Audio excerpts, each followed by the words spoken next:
Assalamu alaikum warahmatullahi wabarakatuh. Dear students, welcome to the microprocessor class, and this is lecture number 24 about the floating point representation and the floating point arithmetic. Floating point arithmetic,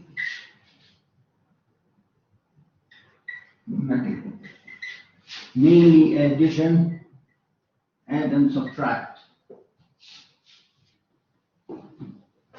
Okay, so in the last lecture we actually have demonstrated how can I through the decimal. We demonstrated how the if I have a specific number of digits for the number represented in floating point but in decimal, okay, how can I perform the add operation? And today we want to see what are the differences if I will perform the same thing on the binary, which is our main target. Okay, so we now in slide number 19 in our slide set. Okay, there is an example. We want to solve this example in full. First, the example is giving some particular the example gives some particular طبعا for sure the material that we have in this chapter till the end of this chapter, including the assignment, are included in the quiz number 4. اوكي، كل اللي بنقوله هنا ان شاء الله داخل. تمام؟ طيب the example that we want to go over today is the example in slide number 19. The example is actually providing to me two numbers in decimal.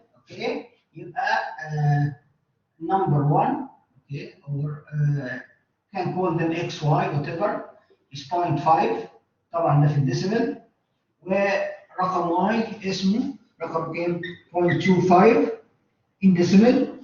The example needs me first to convert those into some floating point representation, okay, not using the standard of IEEE, but without using the same number of bits as the IEEE standard. Okay, it gives me kind of artificially created standard, okay, with a significantly less number of bits. Okay, these are small numbers. These are kind of does not need too much of digits to represent them or too much of bits. And so in order to simplify the demonstration, we are taking some simplified version of the IEEE standard, okay, to represent the numbers and then to perform the mathematical operation between them. يبقى المطلوب number 1 يبقى number 1 I want to represent the numbers.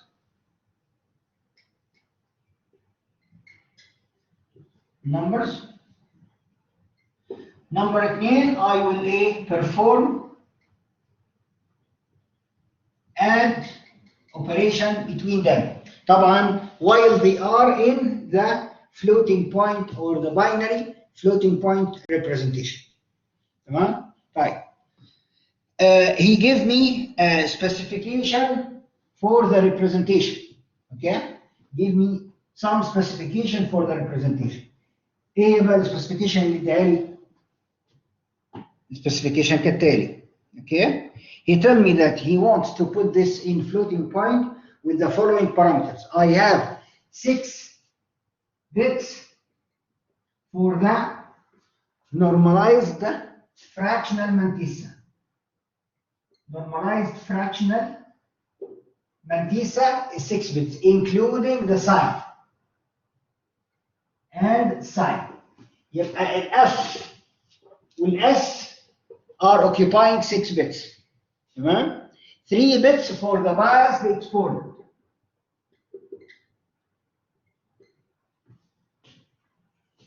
تمام كده؟ Okay. So now my first task is to represent my both numbers into the floating point that he represent to me. Remember that we need first to convert the numbers from their decimal representation to their binary representation. And then do the normalization as the IEEE standard, and then, okay, biasing the exponent. During biasing the exponent, I have to first identify the amount of biasing, and then I will represent the numbers. Okay, right. Since I have 6 bits for the fractional mantissa, that means I have 5 bits. 5 bits for the magnitude and 1 bit for the sign.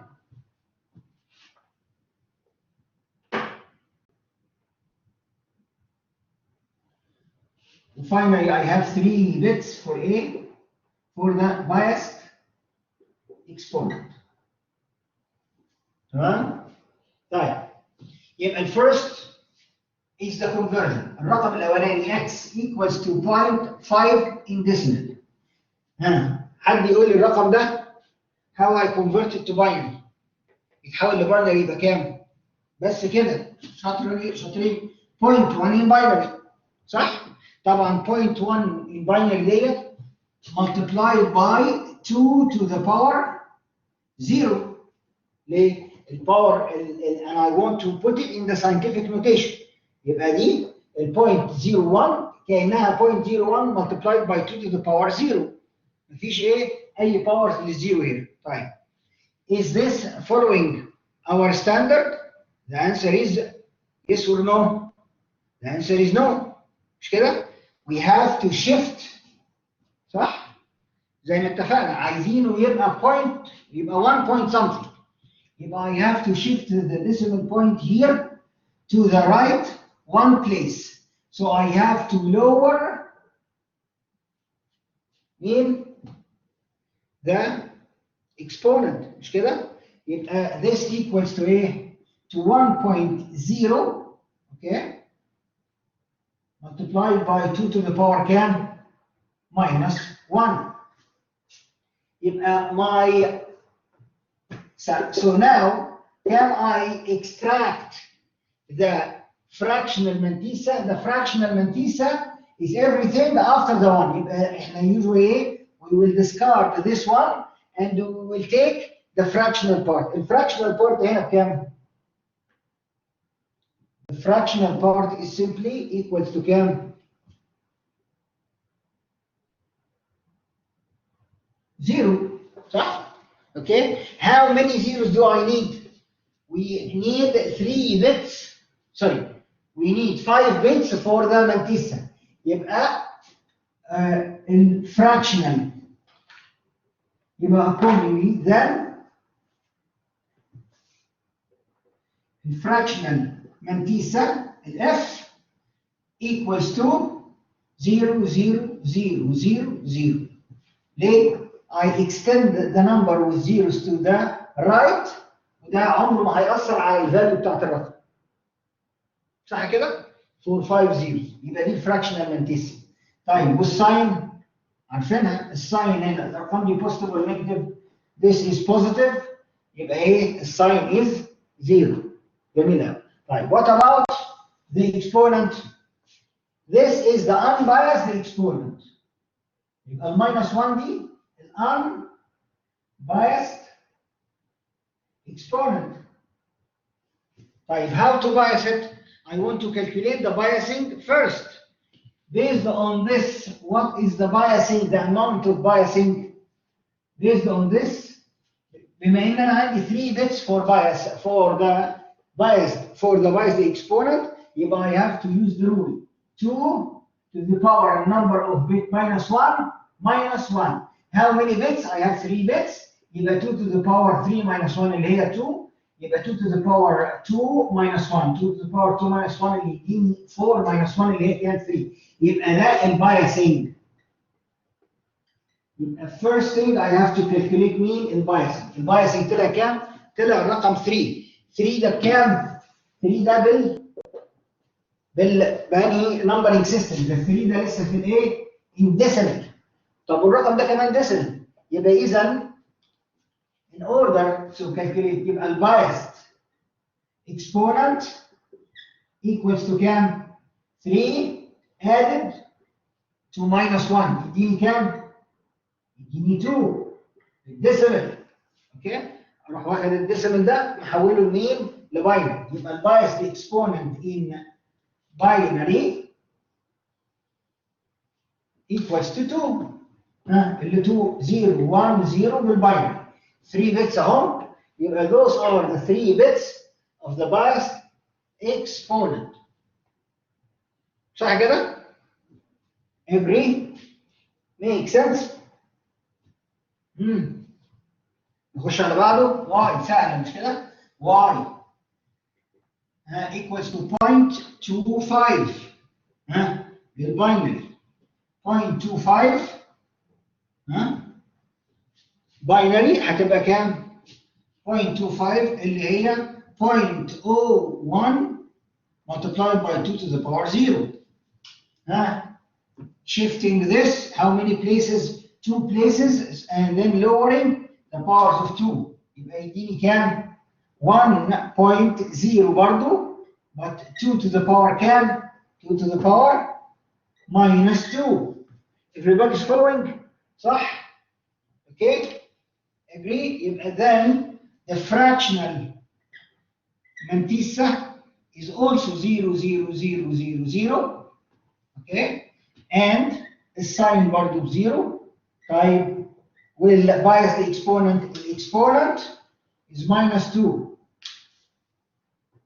Minus 2 plus 3 يديني 1 بالديسيمال. 1 بالديسيمال اللي هي نفسها 1 بالايه؟ بالباينري. صح؟ يبقى إذا الbiased exponent equals to 1 0 0 بالباينري. So now I am ready to put the numbers in my storage. صح؟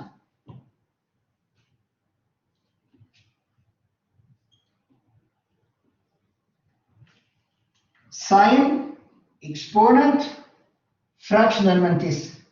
For the number x, it is 0, 0, 1, 0, and 0, 0, 0, 0, 0.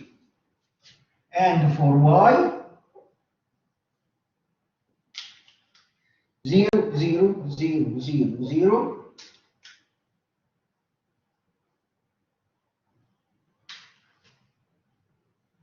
1, 0, 0. This is how x and y will be stored in the computer system, assuming that I have only total of 9 bits to store this number in the standard way. Agree? Make sense? Any questions? Any doubts? يبقى احنا كده حققنا ايه؟ We finished part number 1, representing the numbers. So after representing the numbers, this is actually what I have inside the computer system. Okay? Now he asked me to add those two numbers together. يبقى part B, part 2. يبقى ده part 1 is the representation. Part 2 is the addition. Can I go right away and add the numbers as they are? The answer is no. ليه؟ عندي مشكلتين. الalignment وقبل الalignment, remember that I already excluded the one here. مش كده؟ Okay? Before I do the addition, I have to bring back the missing one. مش كده ولا ايه؟ Remember that we excluded this one. This one is discarded, okay? In the numbers. The numbers originally are 1.0000. They are not zeros. They are 1.0000.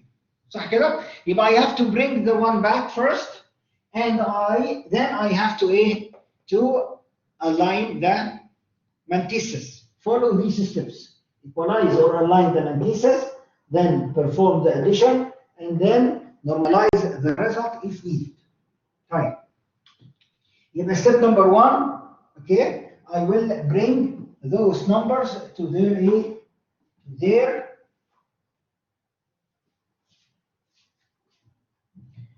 kind of their original format. يبقى those numbers are actually 0, 0, 0, 0, 0.1, okay, with the exponent 0, 1, 0. And the other number is also 0, 0, 0, 0, 0.1 with the exponent 1, 0, 0. Can I add those numbers together like that? هل ينفع أجمع الأرقام كده على طول؟ No. I have first to do the alignment.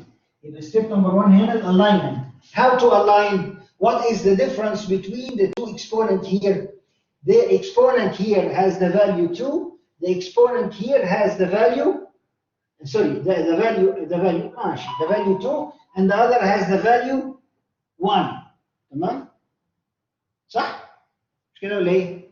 يبقى 2 minus 1 is 1. Okay? So that means I have to go to the smallest number and shift the decimal point 1 place to the left to make the number to make the number itself smaller, so I can raise its exponent to match the bigger one.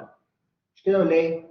يبقى يبقى in step number 1 I will actually bring those back, or alignment for those. يبقى the bigger number here will stay the same with exponent 101. It is 1.00000. طيب next other number, smaller number, هعمل فيه ايه؟ It is exactly, okay, I can represent it by with the exponent 010, and I'm shifting the decimal point for this 1 place to the left, so I can raise its exponent for adding 1 to the exponent. يبقى الرقم هنا بقى ايه؟ بقى 0.1000. طبعا ايه؟ لازم نفرق ما بين مين؟ ما بين this is the exponent part and this is the mantissa part. Okay? Everybody agree? Any questions? Do you have any questions? واضحة الفكرة؟ واضح عملنا ايه؟ أكمل؟ يبقى now the exponents are equal to each other ولا لا؟ They are equal. So that means I can do the addition. Since the exponents are equal, I can add the numbers. Right? Very normal addition. Okay, in binary with a fractional numbers. يبقى 0, 0, 0, 0, 1.1 with exponent 0, 1, 0.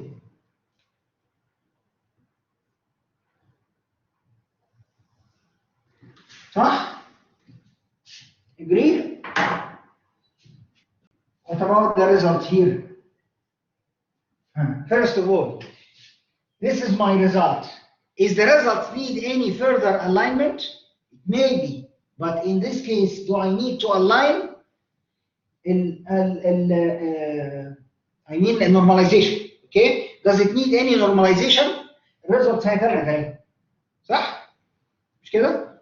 يبقى do I need to normalize it? It's already normalized. It's 1 point something. يبقى where is the fractional mantissa for the result?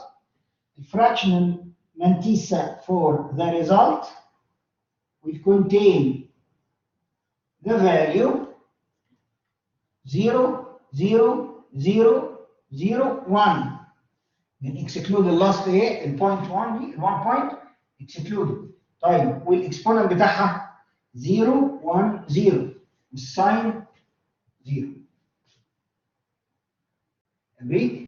This is the expected result as I see it inside the computer system. Here I do the mathematics, and here I get my answer. Any question? Any doubts? واضح؟ clear? simple? all clear؟ تمام؟ حلو قوي. امسح؟ نمسح؟ تمام؟ Let's go to the next example. طيب let's go to the next example.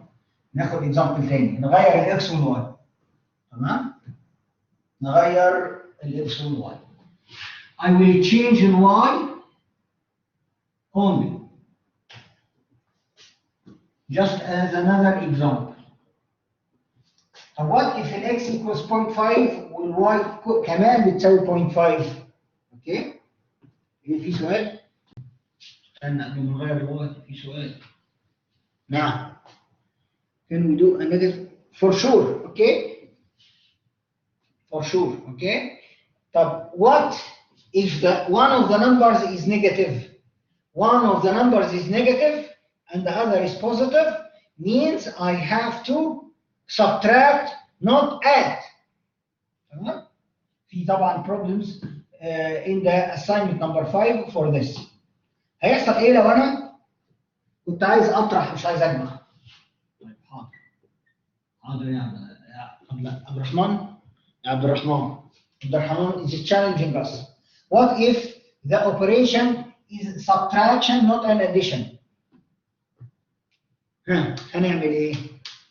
Okay, assume that or the numbers is negative. بلاش عايزني دي، خلينا ناخد ده ونقول ان هو minus 0.25. حلو الاكزامبل ده؟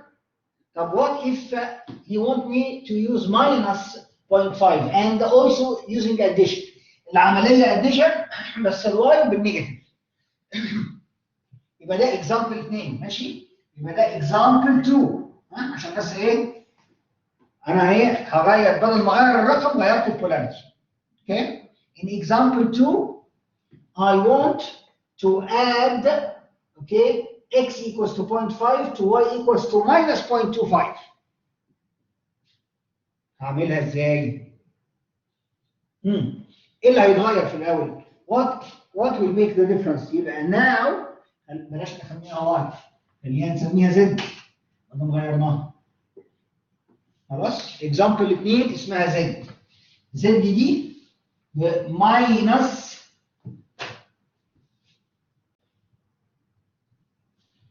nothing will be different for x, and all what I have to do for z is to change its mean polarity. يبقى هنا in the representation I have s not equals to a 0, s equals to mean 1. يبقى عندي 1 هنا. صح كده؟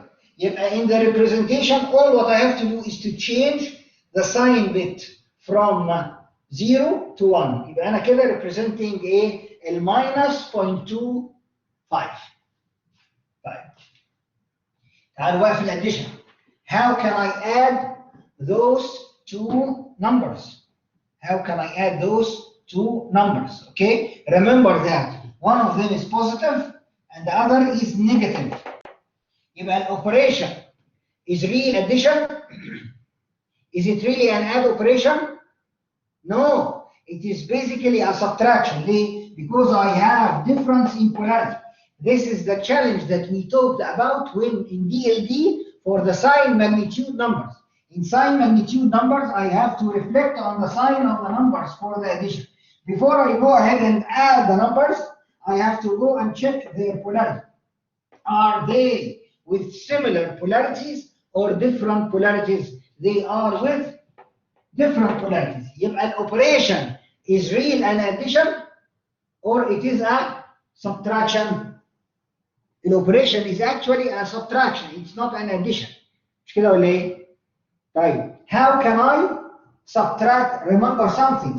The magnitude here after returning the 1 back to the number it's a signed or unsigned number. The magnitude is signed or unsigned number. The magnitude is signed or unsigned. The magnitude for signed magnitude, is it positive or negative or it's unsigned? The magnitude is unsigned. The magnitude is an unsigned number. It is positive number يعني unsigned.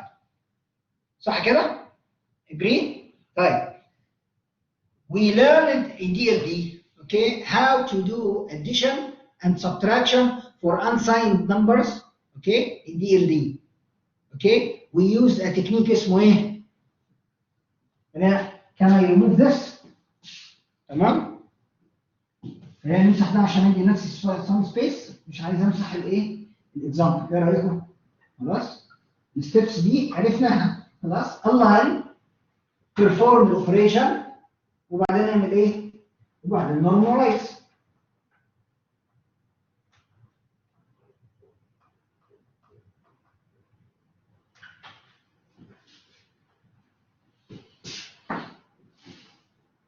ماشي كده يا شباب؟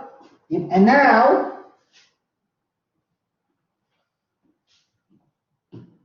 before I go ahead and add the numbers, okay, I need ايه بقى؟ I need to use the complement technique to convert the operation from subtraction to addition. This is the easiest. صح كده؟ طيب. هconvert ايه بقى؟ Remember something, the other number here, okay, is represented as zeros. لا. What to convert using the 2's complement? So the easiest to convert to the 2's complement is the number here after the alignment. Remember something, I still don't want to do an add operation, okay? I'm actually doing a subtraction. The other number is negative. So basically, it's similar to a subtracting those numbers from each other. Okay? So I take the smaller number, عملت فيه ايه؟ I align it to the bigger number and I get that. And now I want to perform a subtract. How to perform a subtract? التكنيك اللي استخدمناه in DLD او اللي اتعلمناه اسمه ايه؟ The 2's complement technique. Get the 2's complement of the subtrahend. فين السبتراند بتاعي؟ اللي هو السمولر نمبر اللي هو النمبر ده. Okay? I want to get the 2's complement of the number. The number can originally 0 1 0 0 0 0. صح كده؟ Agree? This number should be converted using the 2's complement.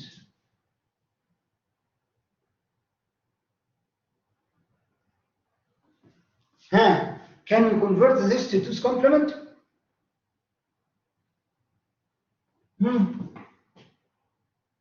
حد فاكر 2's complement بيجي ازاي؟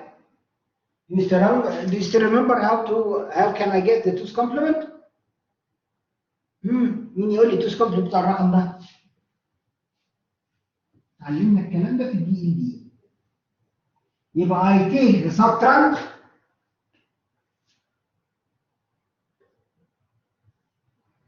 I have to convert it using the 2's complement. ليه؟ عشان احول العمليه من subtraction لاديشن to make it easier. صح؟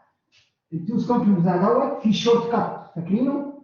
0 0 0 0 لغايه لما اقابل اول واحد. I keep the first one as it is and I have to convert what's coming next. يبقى ال 2's complement of this number is 0 0 0 0 1.1. This is the 2's complement of the subtrahend. Don't forget that I have the decimal point here. Now I can add this. أنا حولت العملية من subtraction لaddition. I add it to the other one. 0 0 0 0 0.1. I change the operation from subtraction to addition. then I will add the numbers. صح؟ everybody's following؟ احنا عملنا الكلام ده على فكرة في الدي ال اي. تمام؟ بنعيده هنا. ها 0 0 carry 0 0 carry 0 0 carry 0 0 carry. ها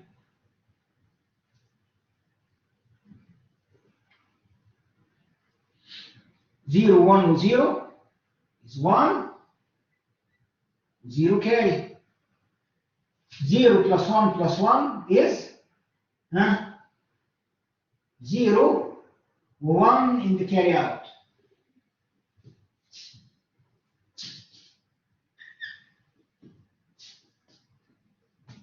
صح كده؟ Remember something.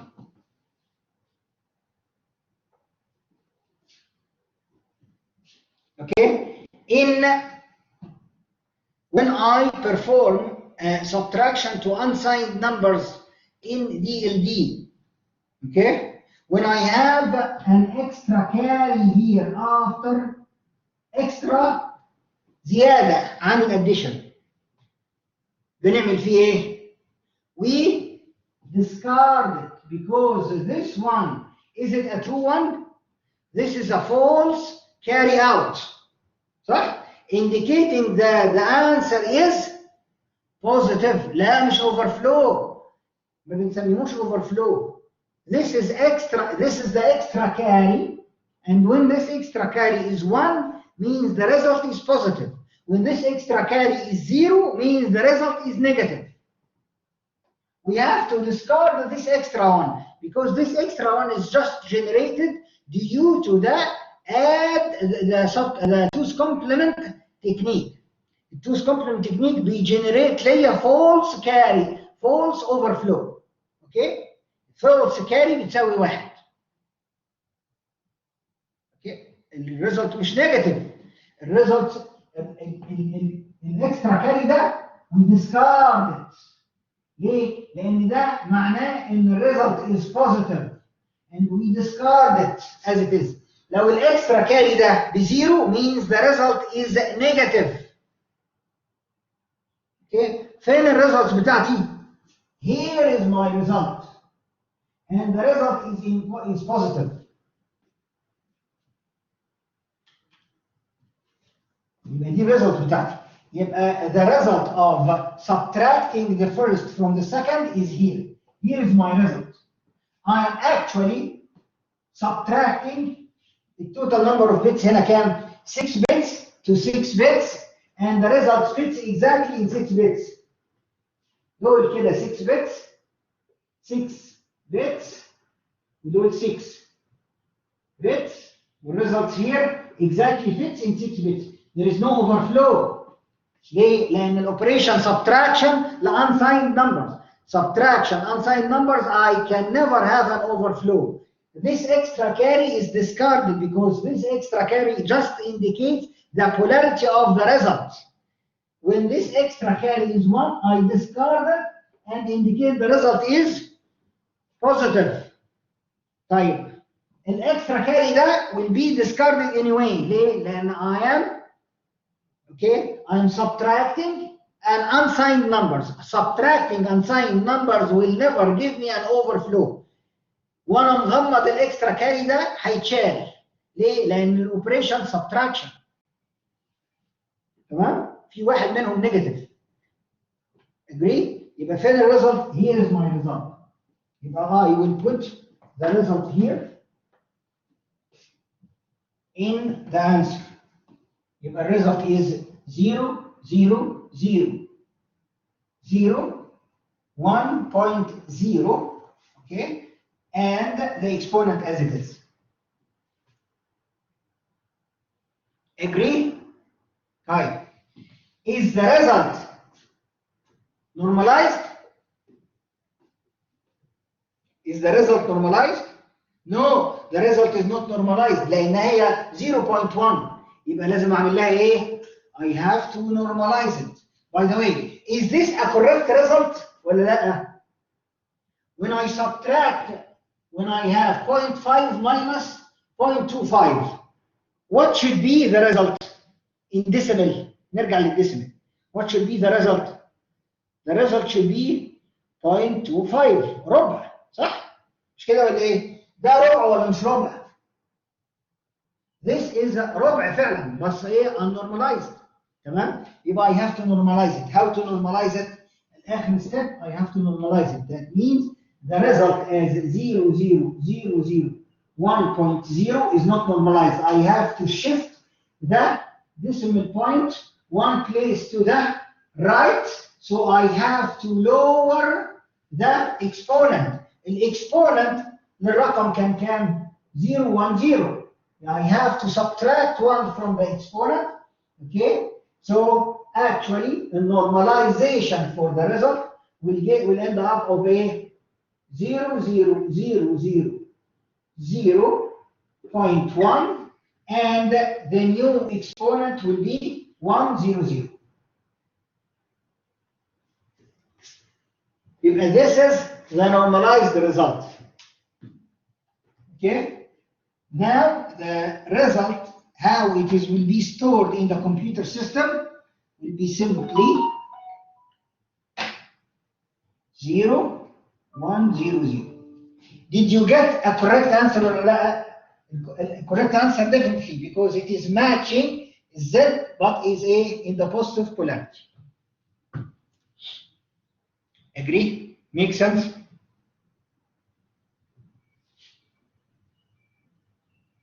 Any questions?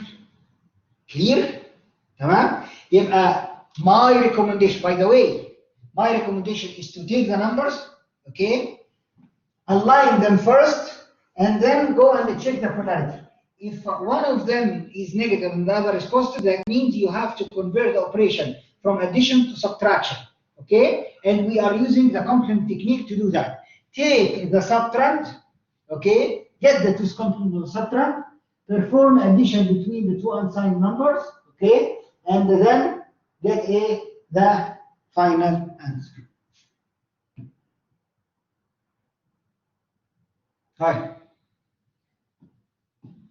Clear? Easy؟ أنا مش هغير الفاليو دي، خلينا what؟ خلينا بقى علشان الصورة تبقى واضحة كاملة. أنا مش هغير الفاليو، أنا هغير دبل، أنا هغير في الإكس. الإكس هحط لها شرط ثاني. عبد الرحمن جاب نفسه وخلانا نشرح very fruitful example. Now what if my operation is at minus 0.5 plus 0.25? ايه اللي هيتغير؟ يبقى هنا I want to represent مين؟ W. مش Z بقى، نرجع للواي صح؟ يبقى واي. ايه رأيكم؟ حلو الليله دي؟ يبقى W equals to minus 0.5. يبقى the representation for the first number will be الساين بتاعته هو اللي بالنيجاتيف والساين بتاع الثاني هو اللي بالبوزيتيف. يبقى here I'm now representing W Y. This is the positive number and this is the negative number. Now I want to go back to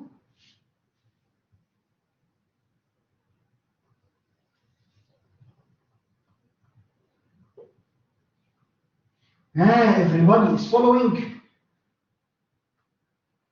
احنا كده رجعنا ندرس DLD chapter 1 بس مش مشكلة. refresh our memory. مش هنخسر حاجة. تمام كده؟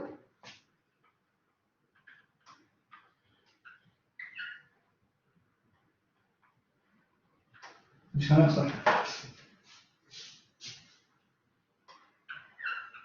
يبقى ده example 3. example number 3. عملنا في example number 3.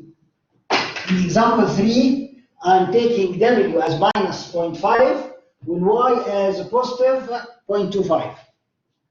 تمام كده؟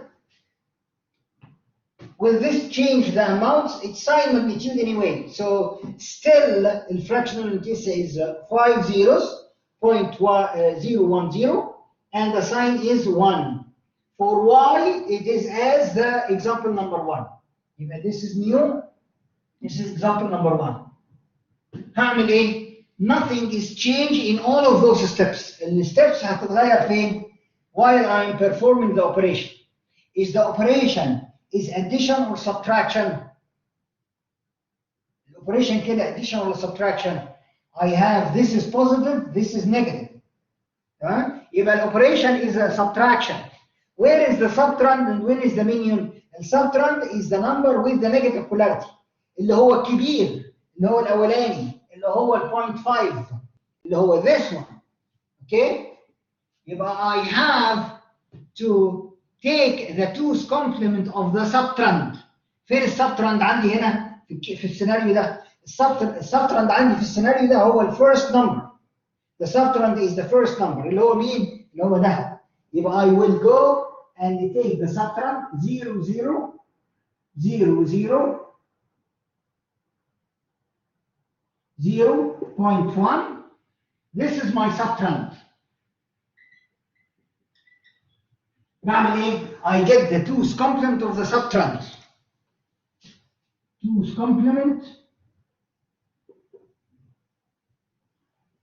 of the subtrahend. ها 2's complement of the subtrahend هنا هيطلع ايه؟ يطلع نفس الرقم. صح؟ مش كده ولا ايه؟ كده يطلع هو نفسه في البرزنتيشن. صدفة. Then I have to add this to the minion. فين المinion؟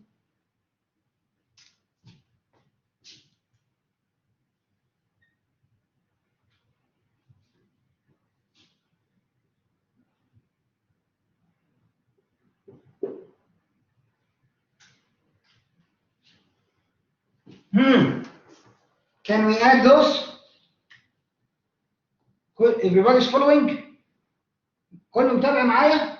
يبقى I take the first one, I get the 2's complement of the first number, and I take the second number. Then I convert the operation from subtraction to an addition by getting the 2's complement of the subtrahend. وبعدين أجمع الأرقام. Okay? 0 plus 0 is 0, 0 in the carry, 0, 0 in the carry, 0, 0 in the carry, 0, 0 in the carry. 0 plus 0 plus 1 is 1 و0 in the carry. مش كده ولا ايه؟ 0 plus 1 plus 0 is 1 و0 in the carry.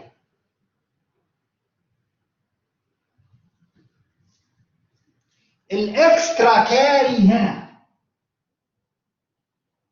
طلع بوزيتيف ولا نيجاتيف؟ طلع 0 ولا 1؟ طلع نيجاتيف. طلع 0. That means the result is negative. عرفت منين؟ من الاكسترا كاري. Okay? So the extra carry here guide me that the result is negative. That means that this is a negative representation for the result. This is not my result. This is the negative representation of the result. Okay? Remember something. We are storing the result in sign magnitude. So I need the magnitude of the result. This is a negative number. I cannot take it as it is. I want to convert it to positive. ازاي؟ Again the 2's complement. Since the result is negative, I will use the 2's complement again in order to convert the number from its negative polarity to its positive polarity. 0 0 0 0 تمام؟ 1.0 هحوله لايه؟ لل2's complement. جيب ال2's complement بتاع دوت. يبقى هنا ايه؟ 2's complement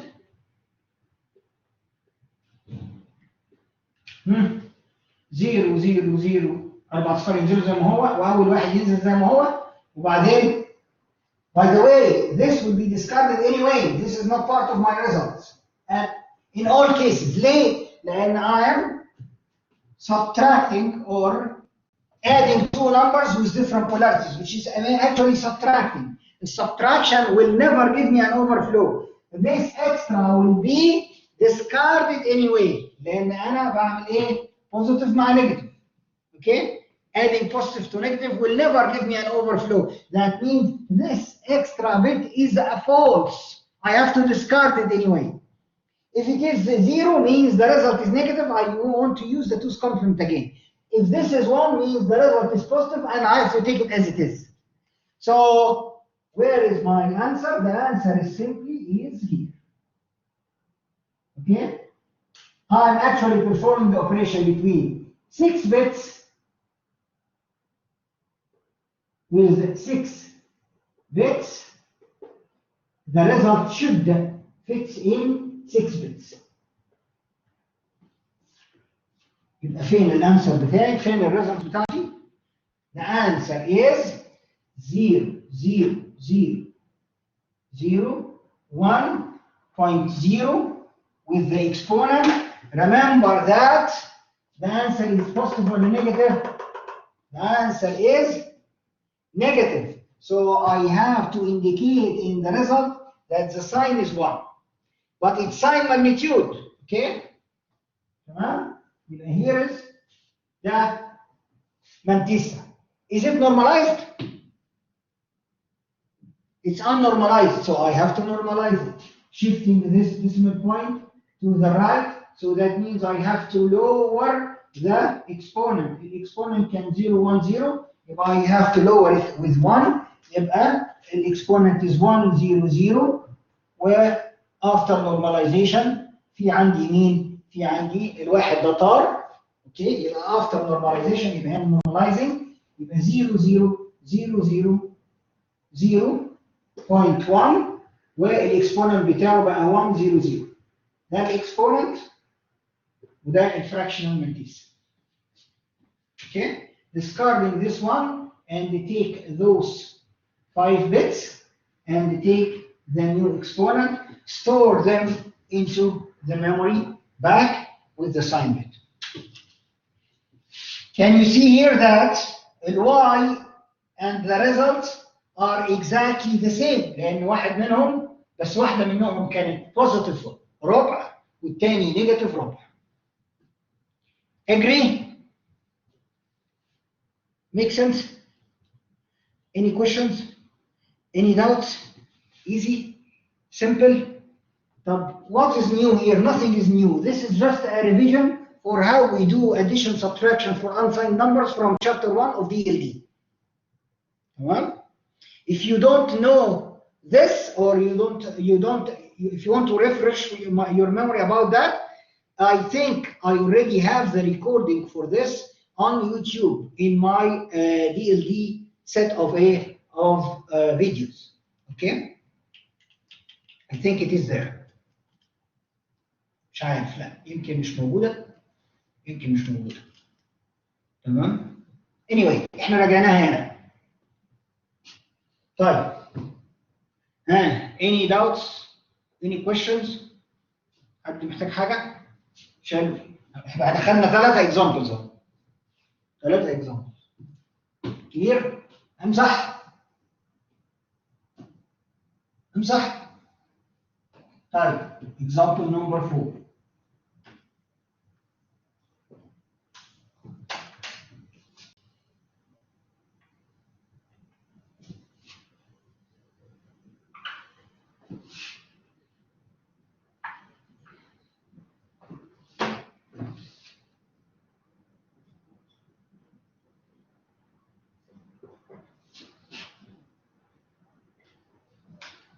Example number 4.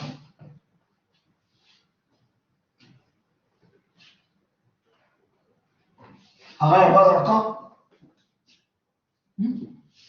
تسمحوا لي بهذا؟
طيب I give a new example with P and S equals to number 8. ايه رايكم؟ تمام؟ It is the same thing مش كده؟ يبقى for P I have to convert P first. هي P هي نفسها S. Okay? P and S are equal. But anyway I have to convert them.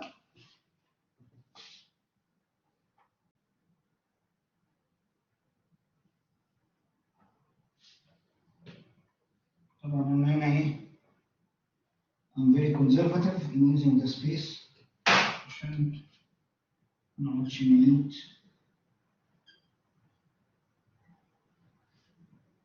كتير.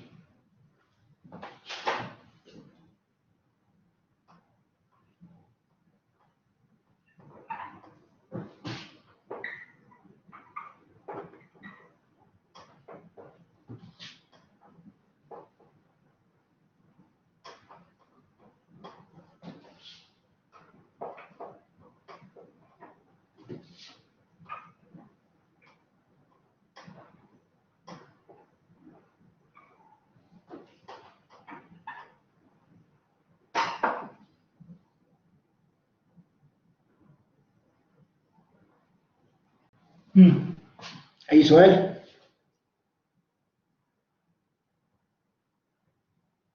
Are we going signed or unsigned?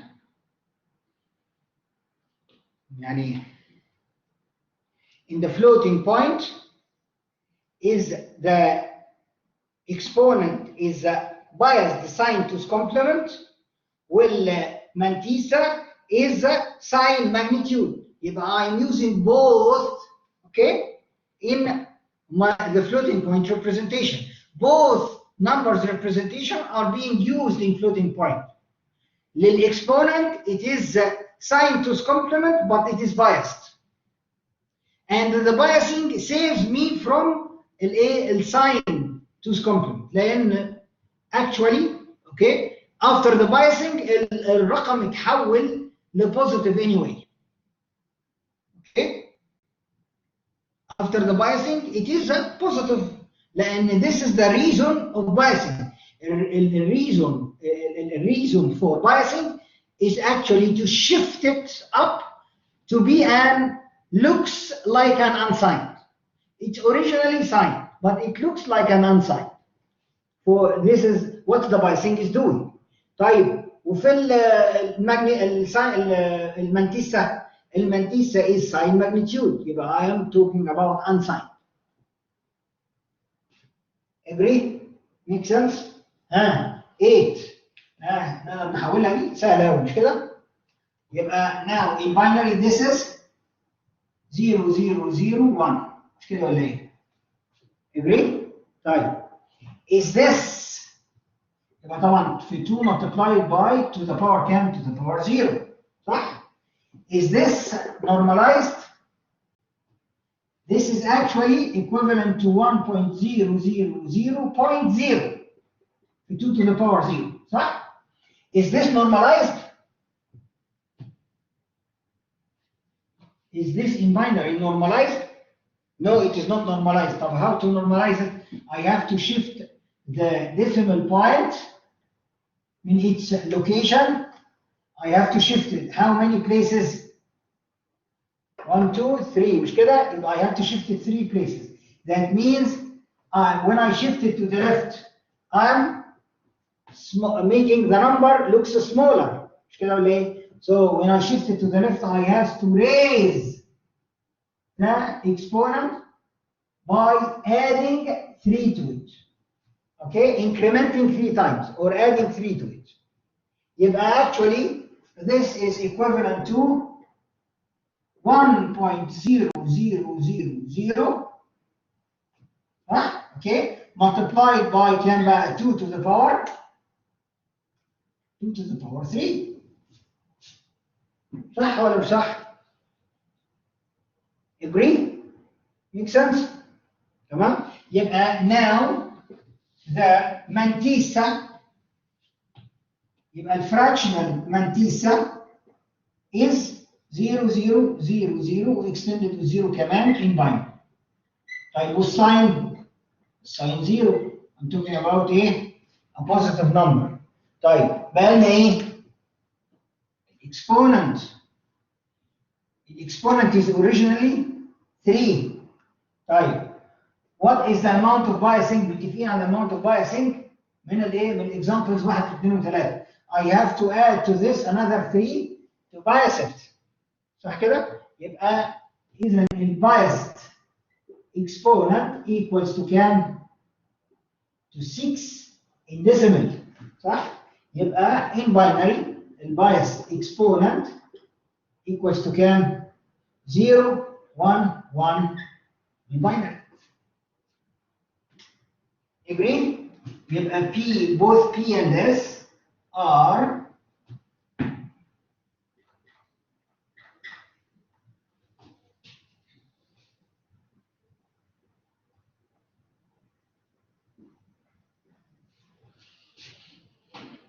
agree? Make sense? طيب perform addition between those two numbers. صح؟ In order to perform the addition, I have to bring the discarded one and discarded one while representing the numbers inside the computer system. But in order to do the addition, I have to bring this one back. صح؟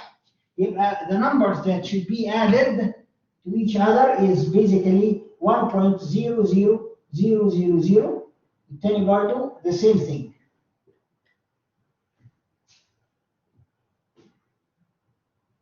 Agree? Make sense? حد عنده أي اعتراض؟ أي أسئلة؟ Shall we move on? Shall we move on? Now, let me add the numbers. 0, 0, 0, 0, 0.1 will be added to 0, 0, 0, 0, 0.1. I'm adding those two numbers in binary. صح؟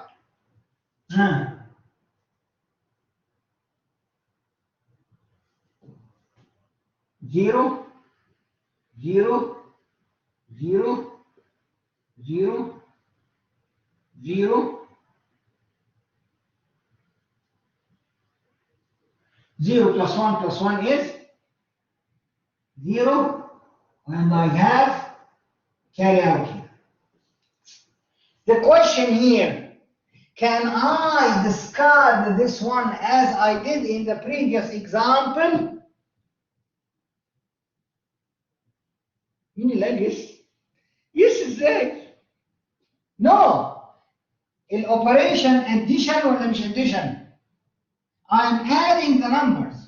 This one cannot be discarded. This number is part of my result.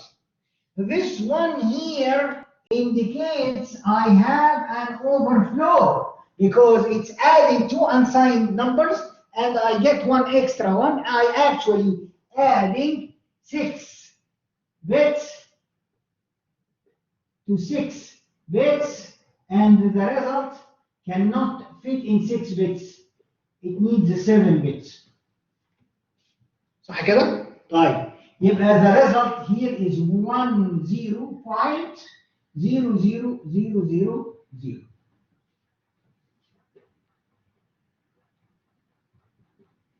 This is my result. طيب والاكسبوننت بتاعها بكام؟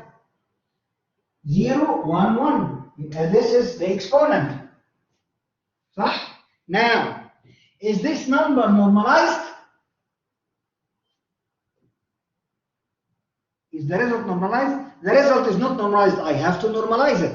This time I will normalize it by shifting the decimal point to the left. When I shift the decimal point to the left, I have to raise or increment the exponent. تمام؟ Normalization. Normalize the result. I have to normalize the result. يبقى what is the result after normalization?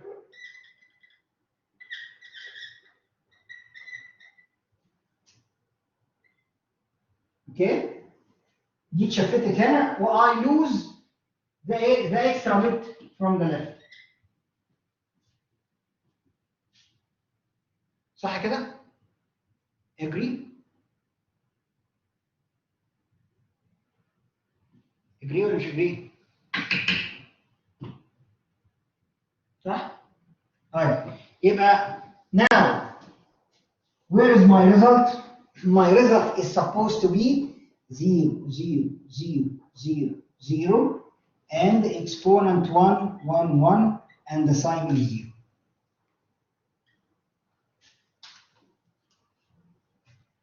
Do you agree?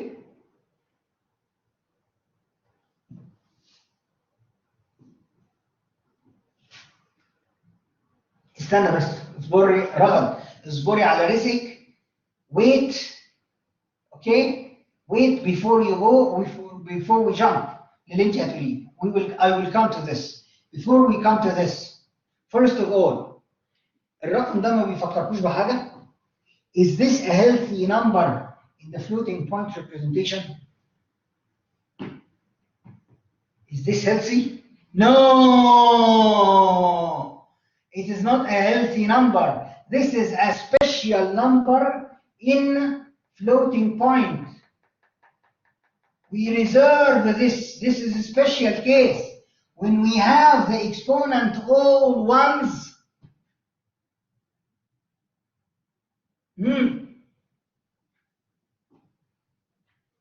and the mantissa is all zeros. Exactly, this is the number infinity. Infinity? ايه الجنان ده؟ I'm adding actually 8 to 8, so I expect to get the result 16. And you store infinity in floating point? Why you store infinity? Because this is an overflow case. There is an overflow, not through this mathematics, but actually the overflow happened for the result. When I reach in the exponent that is the all ones, this is reserved for the infinity. This is reserved for infinity. So if you have reached at the exponent, the biased exponent, if you reach the all ones, that means you reach the number that cannot be represented in the floating point. Is this true? Yes, it is true. Let's go back to our origin. For this representation of 9 bits, what is the maximum number to be represented? We discussed this in the last lecture. حد لسه فاكر؟ Okay, the largest number ever possible to be represented in this representation, okay, is what?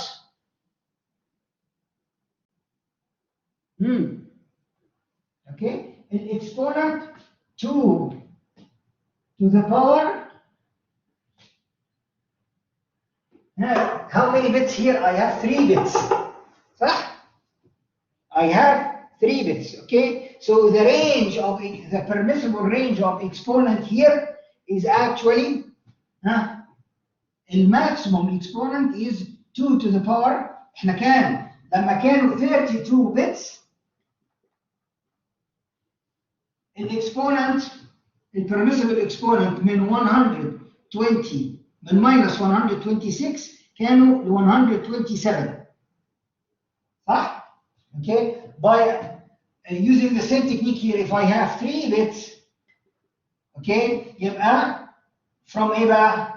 from minus كام؟ من minus 2 لغاية positive 3. اوكي؟ صح كده؟ يبقى the maximum exponent is 0, 1, 1. I cannot reach to 1, 1, 1 because 1, 1, 1 is reserved for infinity. So that means I have here an overflow in the result. This representation cannot represent the number 16. The maximum that can be represented here is actually 15. Okay?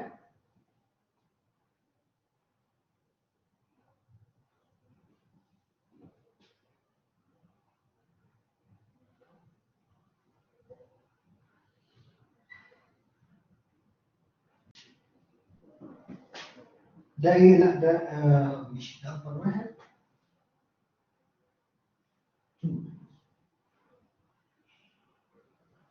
Anyway.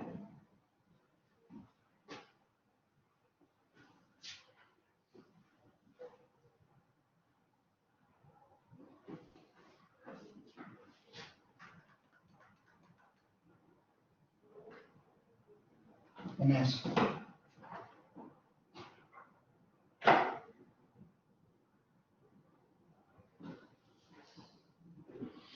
The maximum cannot reach to a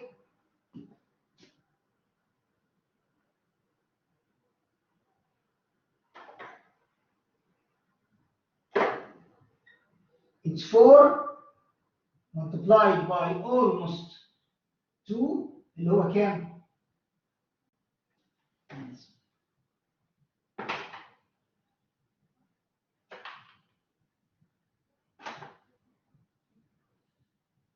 يبقى I cannot reach to the number 16 in this representation. يبقى I have an overflow case. يبقى putting the numbers in floating point does not mean that I'm free to represent any numbers ever. لا. Okay, I still have limitation. I have overflow and I have another case called underflow. Okay, the underflow means the fraction that needs to be represented is smaller than any fraction that I can represent in the floating point. Agree? Make sense? Any questions?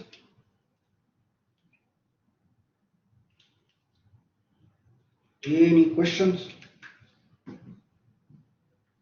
Clear?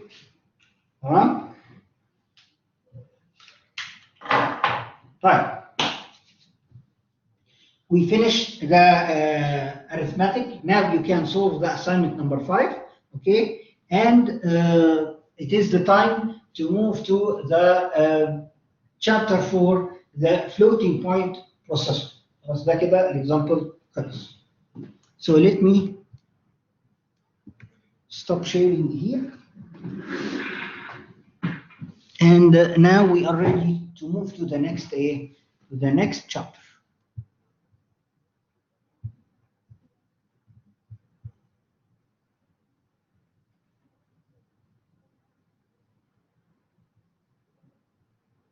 You cannot avoid this problem at all, because actually there is kind of a saturation happen to the exponent. The problem here is not with the mantissa. The problem here is not with the mantissa. When you lose bits in the mantissa, you lose the accuracy. Okay, but when you got beyond the capability of the exponent, that means you are in the overflow scenario. Okay, you can never avoid that. The number is bigger than what you can ever represent. The number is bigger than what you can ever represent. Okay, we mentioned that it is almost 2 multiplied by 2 to the power an exponent minus 1. The exponent minus 1 in this case is 8 almost multiplied by 2. يعني ايه almost multiplied by 2؟ يعني you cannot reach 2 for the mantissa. الماكسيموم هنا cannot reach 16. زي ما كان الماكسيموم في السنجل بريسيجن 32 bits كان ايه 2 to the power 127 multiplied by 2 minus 2 to the power minus 23. Okay, so you can not reach to this number. The number is beyond the capability of the representation. The floating point has limits.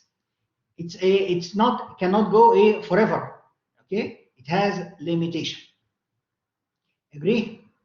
Make sense? Clear? Okay. In the floating point, you have overflow and you also have underflow. We never have underflow in integer. Okay, عمرنا ما درسنا حاجه اسمها underflow. Okay, الاندرفلو هنا means ايه؟ You wanted to represent a small fraction that cannot be represented through the floating point. Okay, the fraction is too much small to be represented. Okay, maybe in another example we can show that. I'm not sure if the homework assignment 5 showing one of those underflow cases or not. Okay, but we can demonstrate that if the number. So let's go back to this. Let's go back to this slide.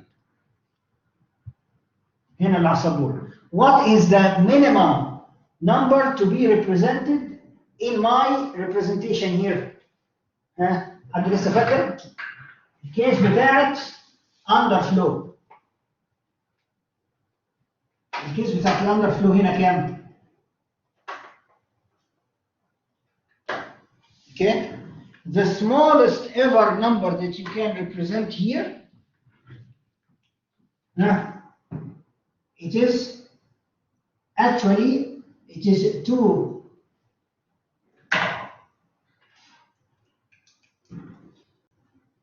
كانت في ال 32 bit كانت السمولر هنا it's 2 to the power minus 126. Okay, اللي هي هنا minus 2. Okay, multiplied by هنا كانت ايه minus 126 multiplied by 2 to the power minus 23. Here it is 2 to the power minus 1 or minus 2? Minus 1.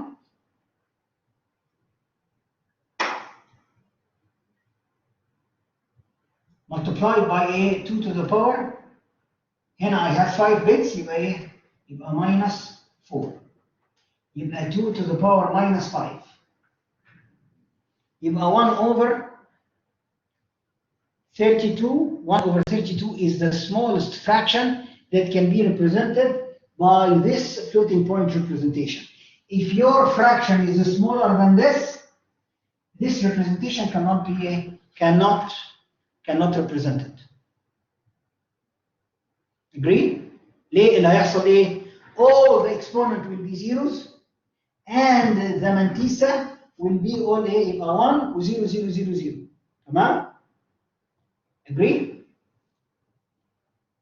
Okay. This is the smallest number ever in this representation. Is 2 to the power minus 5. أصغر من 2 to the power minus 5 I cannot represent through this. So I need more bits for the mantissa or for the exponent. Agree? Make sense? طيب المحاضرة خلصت في examples. I was hoping to start the next chapter. بس خلاص مفيش مشكلة. We will start the next chapter إن شاء الله in the next lecture. The next lecture will be about the floating point processor, which is the x87, which is a co-processor for x86. And in the last lecture, we will just cover the interrupts and I/O.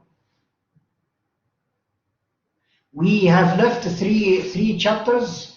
The next chapter is taking only one lecture.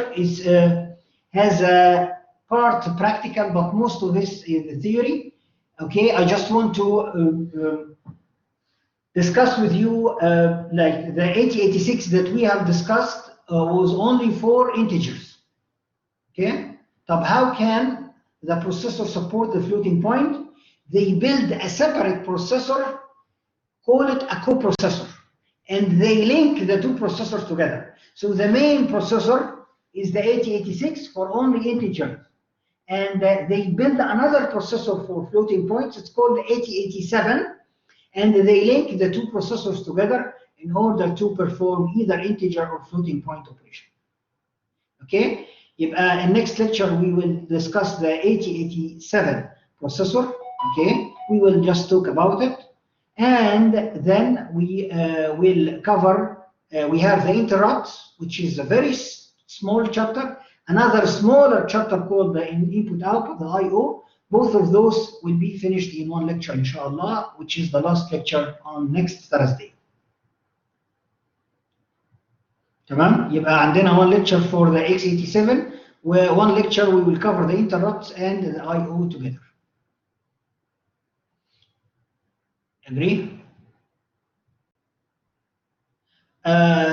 So before the quiz, yes, this will be before the. Some students have some conflict because they have senior design project at the same day of our quiz, which is the next Thursday. We can, by the way, shift the quiz to Saturday as we did for the midterm, if this works for everybody. But I'm just worried that maybe some of you have finals on Saturday. Do you have any finals on Saturday?